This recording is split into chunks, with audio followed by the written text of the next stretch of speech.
하나님의 말씀 로마서 7장 21절로 25절 말씀 되겠습니다.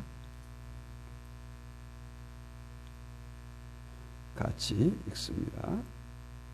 그러므로 내가 한 법을 깨달았노니 곧 선을 행하기 원하는 나에게 악이 함께 있는 것이로다.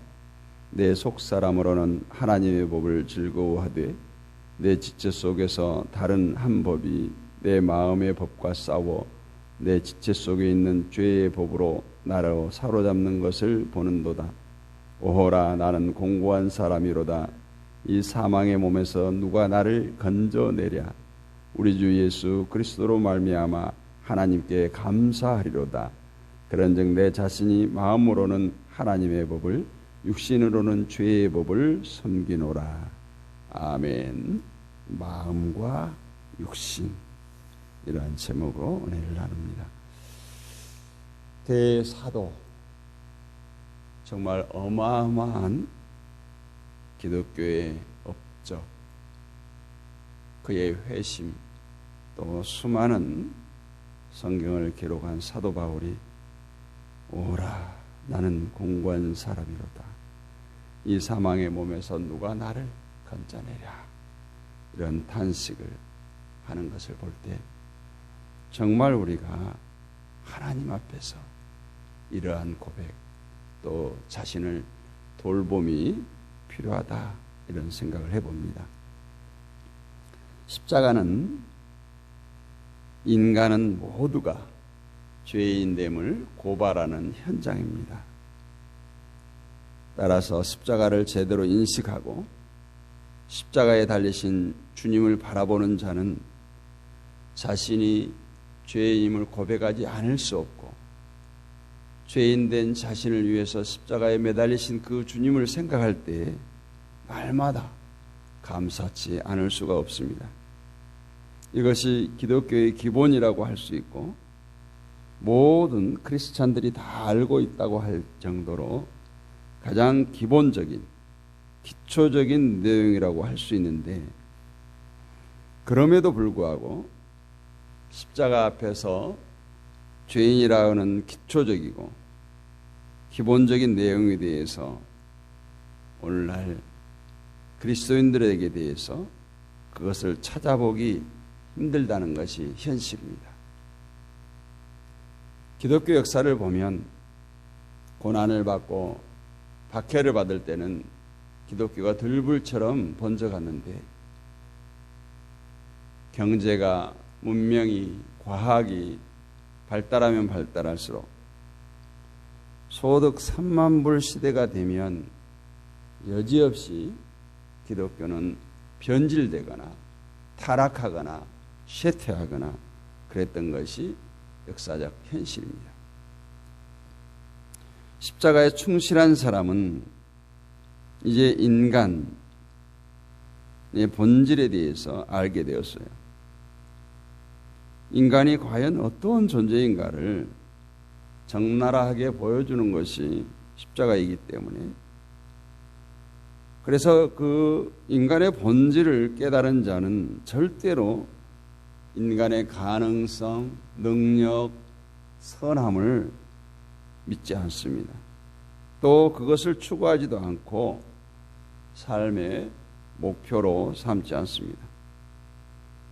다시 말하면 십자가의 본질, 십자가의 은혜를 알고 자신이 죄로 죽을 수밖에 없는 그러한 사람임을 아는 자는 이제 십자가를 의지하게 됩니다. 내가 스스로 착하게 살겠다고 하는 생각이 얼마나 어리석은지를 깨닫게 됩니다. 그래서 우리는 하면 된다, I can do it, 뭐 이런 구호를 많이 외치지만 이 말이 얼마나 어리석은가. 우리 그리스도인들의 구원의 토대는 오직 십자가지, 오직 예수 그리스도의 보혈이지 인간의 행위가 아니다 라는 것이 로마서의 교훈입니다. 그리고 그 십자가를 바라보고 믿게 되는 것조차도 하나님의 선택이지 우리의 의지가 아니라고 했어요. 그런데 사람들은 구원의 토대를 십자가라고 하면서도 십자가로 나아가기 위해서 십자가를 믿고 사는 성도로서 합당한 모습을 갖추기 위해서 스스로의 의지, 노력을 나타내는 실수를 범하고 있어요. 인간의 믿음의 행위와 착함이 우리 인간을 십자가의 구원에 굳게 붙잡아두는 근거가 된다고 생각하는 것이죠. 그래서 구원은 오직 하나님의 은혜, 그리스, 선물이라고 말하면서도 그 구원을 확고하게 하기 위해서 율법과 행함을 여전히 주장하는 것입니다. 결국 인간이 오해하는 것은 인간에게서 구원의 어떤 보조적인 첨가할 수 있는 선한 행위가 나올 수 있다고 생각하는 것이에요. 그래서 그 행위들을 보고 하나님이 기뻐하실 만한 그런 행위를 하려고 여전히 생각하고, 그러다 보니까 십자가에 올인하지 못하는, 예수께 올인하지 못하고 충실하지 못하는 인간의 실수를 범하게 됩니다. 오늘 사도 바울은 24절에서 우리가 잘 아는 고백을 하죠. 오호라, 나는 공고한 사람이로다.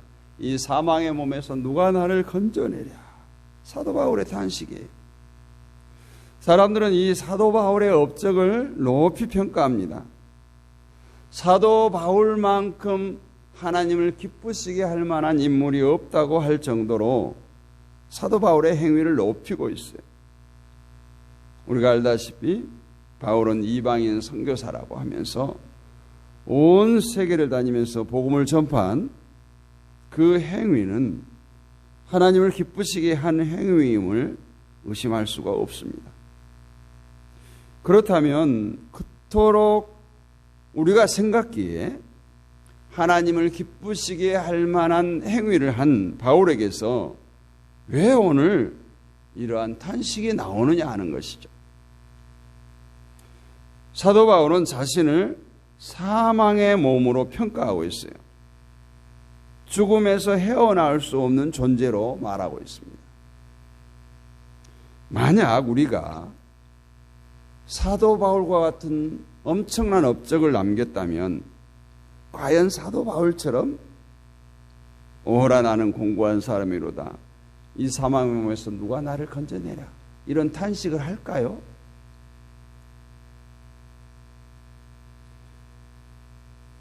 만약에 우리가 사도 바울과 같은 엄청난 업적을 남겼다면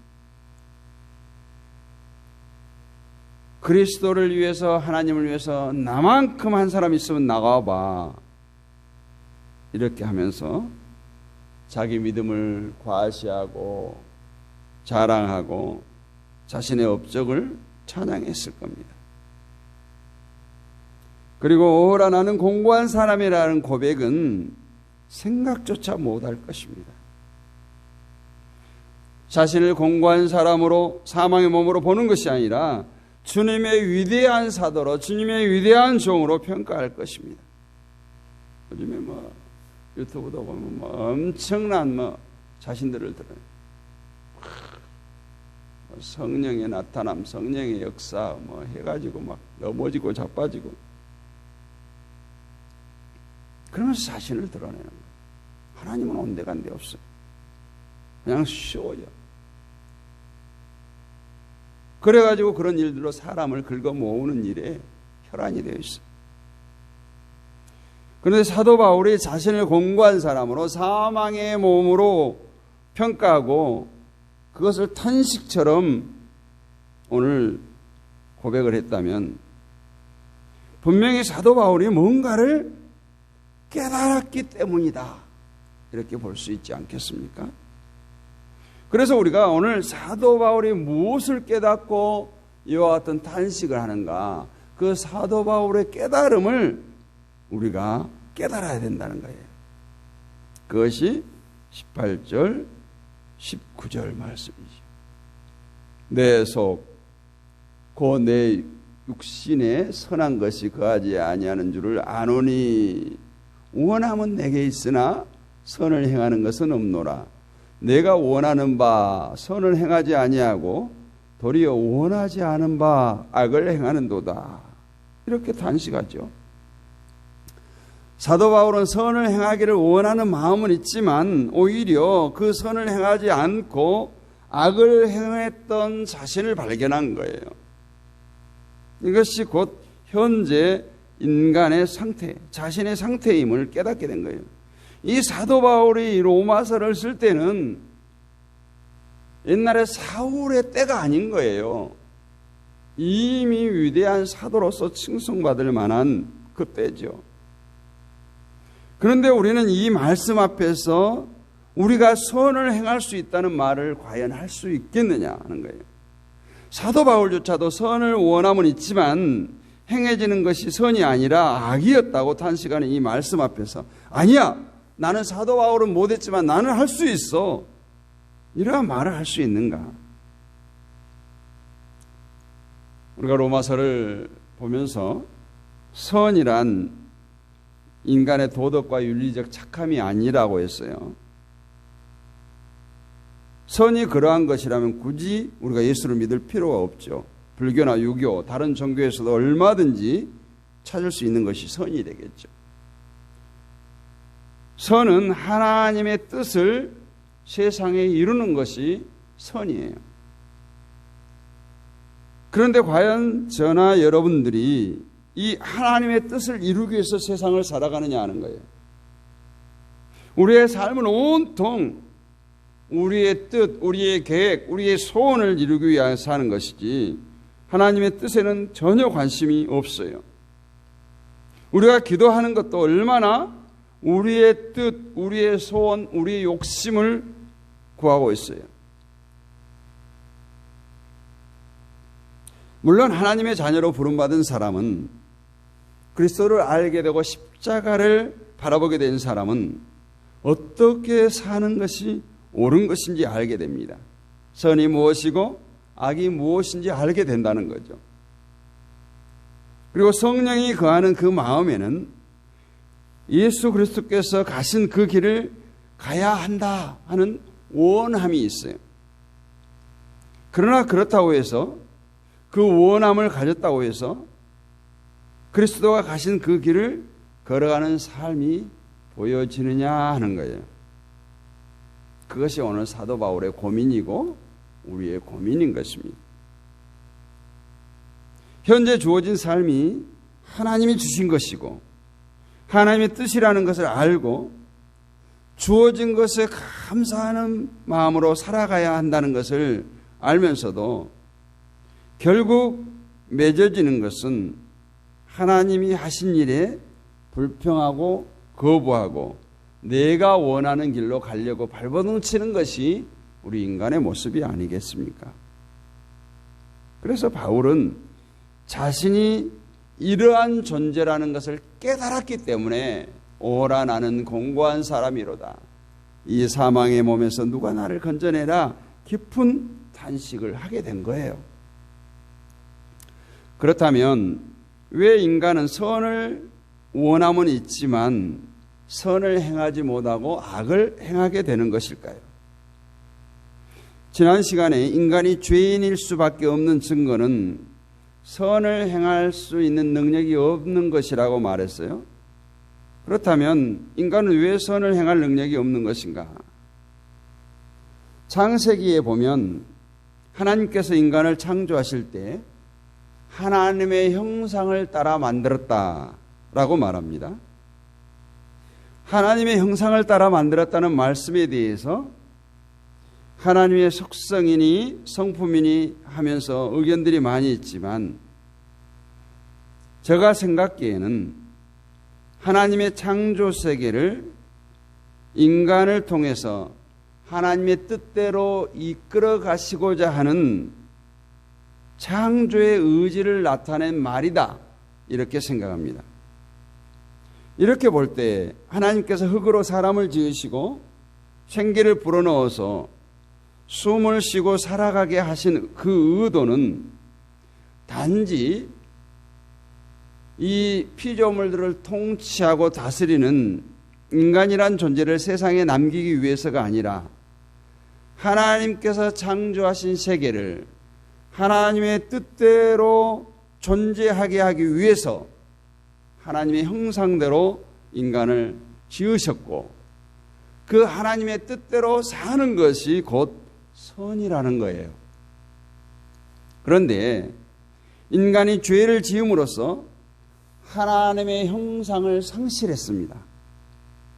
이것은 그 어떤 인간도 이제 하나님의 뜻을 이루기 위해서 살아갈 수 있는 존재가 없다라는 거예요. 이것이 바로 악이에요. 이것이 바로 죄예요.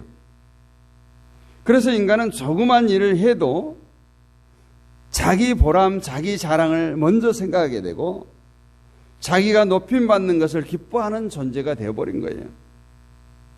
따라서 하나님의 형상을 상실한 인간은 선을 행할 능력이 없다라고 로마서는 말하고 있는 것입니다.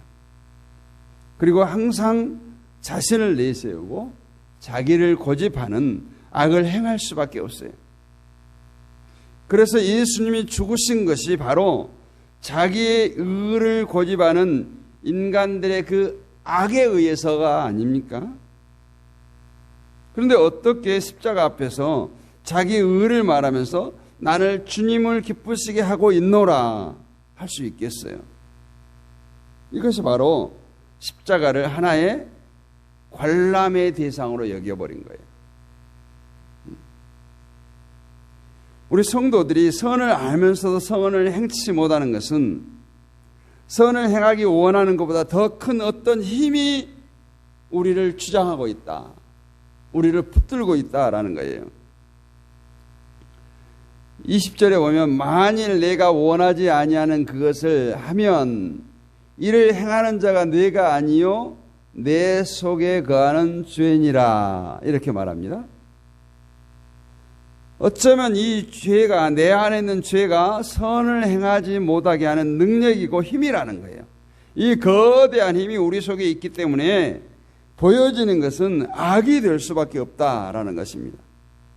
그리고 오늘 22절 23절에서도 내 속사람으로는 하나님의 법을 즐거워하되 내 속에 내 지체 속에 있는 죄의 법으로 나를 사로잡는 것을 보는도다.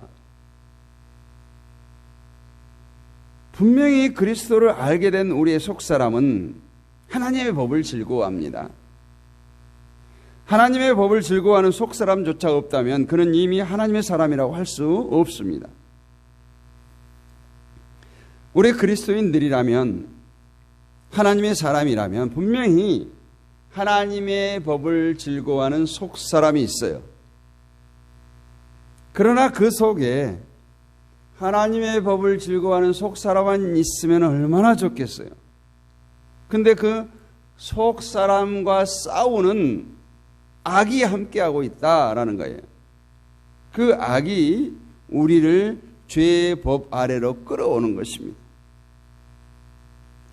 이러한 인간의 실체를 자신 안에서 발견하게 된 사도 바울은 오늘 이렇게 탄식하고 있는 거예요. 오라 나는 공고한 사람이다. 이런 고백을 하지 않을 수가 없었던 거예요. 그래서 스스로 선을 행하겠다고 나서는 것 자체가 이미 그 죄의 법에 얽매여 있다라고 말할 수가 있습니다. 그래서 오늘 25절에 우리 주 예수 그리스도로 말미암아 하나님께 감사하리로다. 그런즉 내 자신이 마음으로는 하나님의 법을 육신에는 죄의 법을 섬기노라. 마음은 하나님의 법을, 육신은 죄의 법을 섬기고 있습니다. 이것이 바로 우리들의 모습이 아닙니까? 우리가 그리스도인이라면 분명히 그 마음은 그리스도를 원합니다. 그러나 육신이 그리스도를 거부하고 있습니다. 마음으로는 세상 것을 생각하지 않고 오직 생명을 얻게 되고 구원을 얻게 된 것을 감사하며 그것으로 기뻐하고 살아가는 것을 행복한 삶으로 생각합니다. 그러나 결국 원하게 되는 것은 세상 것. 여전히 세상 것을 원하지 않습니까? 그것은 하나님의 형상을 상실한 육신이기 때문에 그렇습니다. 그래서 인간은 하나님을 위해서가 아니라 자기 육신을 위해서 살아갈 수밖에 없는 존재고, 그것이 바로 죄의 법을 섬기는 존재인 것입니다.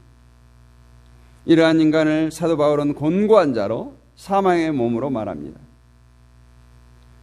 이러한 탄식 가운데 소망은 어디에 있겠습니까? 바로 예수 그리스도밖에 없습니다. 사도 바울도 자신을 곤고한 자로 사망의 몸으로 봤을 때 예수 그리스도로 말미암아 감사하노라 이렇게 말하지 않습니까? 그리스도가 자신을 살렸음을 자신을 곤고한 자로 사망의 몸으로 보게 되었을 때 발견하게 된 것이에요. 더욱더 의지하게 된 거예요. 우리는 비록 선을 행할 능력은 없지만 선을 행할 능력이 있는 주님의 그 선한 행동 때문에 우리가 살아난 것입니다. 그래서 그리스도인은 자신의 선을 의지하고 믿는 것이 아니라 주님의 그 선을 의지하고 믿고 살아가는 것이에요. 이것이 바로 십자가의 능력이요 은혜인 것입니다. 어떤 사람들은 우리에게 성령이 있으면 왜 죄를 이기지 못하는가? 내가 죄의 법을 섬긴다면 그것이 죄에게 패배하는 것 아닌가? 이런 말을 하기도 합니다.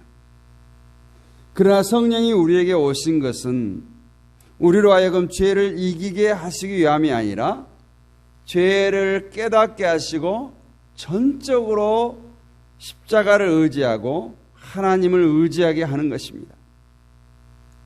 내가 죄를 이겼다고 해서 천국 갑니까? 천국은 오직 한 길 예수 그리스도밖에 없습니다. 그래서 성령은 인간의 죄인됨을 알게 하시고 인간의 죄를 자복하게 하시고 회개하게 하시고 인간은 사망의 몸이라는 것을 발견케 하시고 우리를 살리신 예수 그리스도를 의지하도록 하는 것이 성령의 은혜인 것입니다. 그래서 성령 받은 자는 죄를 이기려고 하는 것이 아니라 죄인됨을 알고 전적으로 사도 바울처럼 나는 곤고한 사람이로다. 누가 나를 이 사망의 몸에서 건져내라는 탄식 가운데 오직 주님을 의지하게 되는 것입니다. 성도는 십자가가 우리의 생명이 되어서 우리를 용서하는 그 힘으로 살아갑니다. 그렇기 때문에 세상의 어떤 것도 힘으로 여기지 않게 되는 것입니다. 세상 것을 힘으로 여기지 않기 때문에 세상 것으로 다투거나 비교하거나 욕심내지 않는 그것들을 모두 부질없는 것으로 여기게 됩니다. 우리 모두 세상 것이 아닌 예수 그리스도의 용서의 힘으로 살아가는 여러분이 되시기를 바랍니다. 그럴 때 속썩이는 자식도 달리 보일 것이고 상종하기 싫고 보기만 해도 욕이 나올 만한 이웃도 달리 보일 것이고 정말 예수 그리스도의 심정으로 예수 그리스도의 시선으로 세상을 바라볼 때 내가 원수처럼 여겨지는 사람이 불쌍히 여겨질 것이고 주변에 많은 사람들이 정말 불쌍히 여겨지는 또 감사가 나오는 그러한 그리스도의 용서의 힘으로 오늘 살아내는 저 여러분이 되시기를 주님의 이름으로 축복합니다.